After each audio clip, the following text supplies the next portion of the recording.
All right, folks, welcome back to Moo the Motherland podcast. I'm Robert, and as always, I'm joined by the inimitable Marlene. Today, we're exploring what honestly might be one of the wildest and maybe most promising concepts about the future of medicine. Like, can you imagine your doctor handing you a playlist instead of a prescription? Edgar Cayce actually predicted something like this almost 100 years ago, and modern science seems to be catching up, which is kind of blowing my mind. Hi, everyone. Yeah, Cayce's legacy is fascinating. He was this American mystic, sometimes called the sleeping prophet, and he saw the human body as vibrational, like literally everything in us, even our thoughts, had a frequency. He believed that not only music, but sound and vibration in general would be the medicine of the future. Back in his day, people were all about surgery and new pharmaceuticals.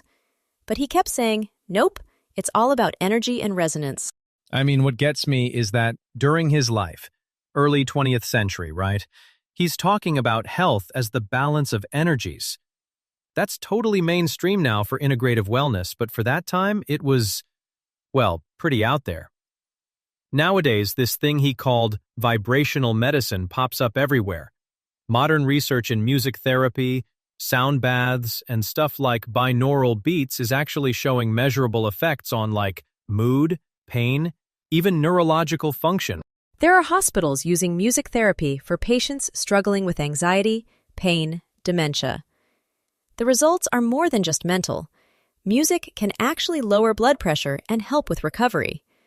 Brain scans show that music lights up the same networks that handle movement, memory, and emotion. And it releases endorphins. Cayce couldn't have known about dopamine, but he hit the nail on the head in a way. It's so wild you say that because I don't think I ever told you this. I found binaural beats during finals week in college. I was totally fried, nothing was working, and I just put on these weird YouTube tracks. For 20 minutes, my head felt clearer and all my nerves calmed down. I didn't have a clue why. Only later did I learn there's actual research about these frequencies helping with anxiety and relaxation. Cayce, man. Was he just dialed in, or what? Right? It's like he was channeling wisdom that we're only just starting to measure, let alone understand. I do wonder, though, how did Cayce have such specific ideas about vibration and healing way before science was even close to catching up? Was it intuition? Some lost knowledge? Or just a really lucky guess? Yeah, I mean, maybe a bit of everything. But what's clear is he set a foundation. We'll get into some of the really ancient roots of this stuff in a second, because Cayce wasn't inventing sound healing out of nowhere. And that ties right in with what we talked about in our Saqqara episode 2, sound as a force, not just entertainment. Let's pick up with that.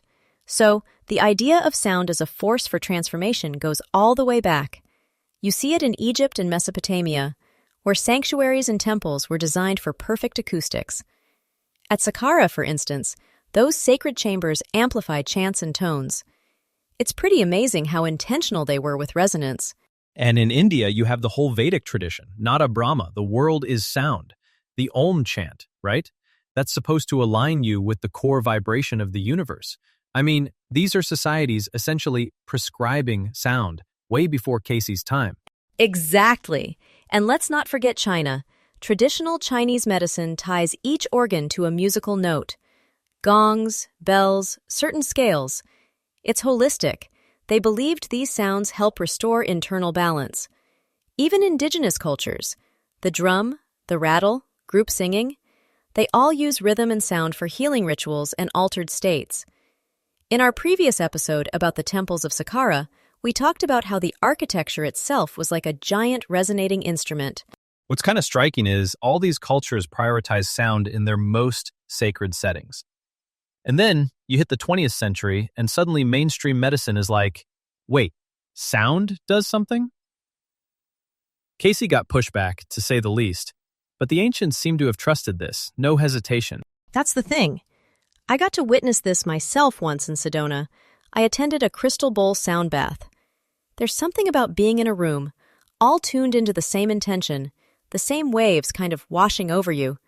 I kept thinking, this is what group rituals have always been about. It's like ancient practice sneaking back in through the side door of wellness.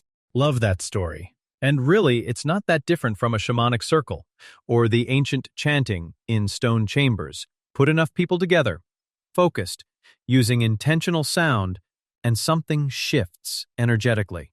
Maybe we should be asking, what did those societies understand that we, with all our tech, still haven't fully figured out? I mean, yeah, they didn't have clinical trials or brain scans, but they had centuries of direct experience. Ritual creates coherence, right? I think there's a ton we can learn today about integrating sound, intention, and community into healing, which, in a way, is where some medical approaches are heading now anyway. So let's bridge that, because sound healing isn't just ancient history or woo anymore. We're seeing this huge shift where therapies like vibroacoustic therapy use low-frequency waves in special chairs or beds, actually delivering vibration right into the body to relax muscles or even help with pain and chronic illness. There's legit research on conditions like Parkinson's, fibromyalgia, and back to binaural beats, which are being looked at for anxiety and sleep support. And on the mainstream side, ultrasound is everywhere now. Ultrasound scans for diagnostics, and high-intensity focused ultrasound for breaking up tumors or kidney stones. It's funny that nobody even questions using sound waves in medicine, but as soon as you talk about therapeutic music or chanting, people get skeptical. But the dividing line between hard science and esoteric is vanishing, honestly. And here's something Cayce pointed out. It's not just about the frequencies. He believed intention and consciousness matter. A chant or crystal bowl played with healing intent is different from just random sound. There's emerging research, too, on how belief and expectation, the placebo effect really, can actually change what happens in the body. Maybe intention is the missing link between science and spirituality. Totally. I've seen more integrative clinics including sound baths, gongs, and even chanting as core offerings, not just fringe add-ons. And apps. There are so many now with guided sound meditations. It's reminiscent of people seeking out communal auras, as we discussed in our episode on energy fields and the human aura. Sound, belief, and community, it's all coming back together. Yeah, and it kind of begs the question, what's possible if we take this idea seriously? Could vibrational medicine become as normal as physical therapy? I mean, it feels like we're just at the beginning. Imagine hospitals with sound chambers, or doctors prescribing a combination of sound and mindfulness for recovery. Or even people proactively keeping themselves well with music, chanting, and tuned frequencies. And the evidence is mounting, from neuroscience to quantum biology, that our bodies are more responsive to sound and energy than we ever realized. Cayce's vision might not be as far-fetched as it sounded a century ago. All right, so that's our deep dive today, exploring where prophecy, ancient wisdom, and cutting-edge science all meet.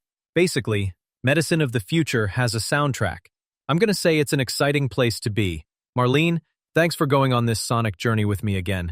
Always a pleasure, Robert. And thanks to everyone listening. Let us know if you try any sound healing or have your own stories. We'll catch you next time for another trip back into the mysteries of Mu, the motherland. See you, everyone.